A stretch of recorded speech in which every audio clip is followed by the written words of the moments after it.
Alright, so the previous video should have contained this part, but the meat was still slightly frozen, so it's going to be a slightly step 2.5 kind of thing. Okay, so I've got coarse pink Himalayan salt. I haven't tried this yet. Was cheap enough. It's GMO free, so that's always something. I don't know what it is. It's just awesome. That is, you can see. Oops. That is the very tip of the tail to the base of the tail. I mean, this is all tail. Brilliant. Everything is caramelizing nicely. The heat is distributing evenly. It's just amazing. All right. So now, apparently, this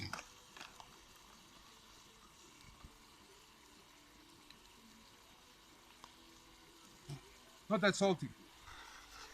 Liberal. Go liberal with the salt. Let's go liberal. Make it pink. Make it rain. Alright.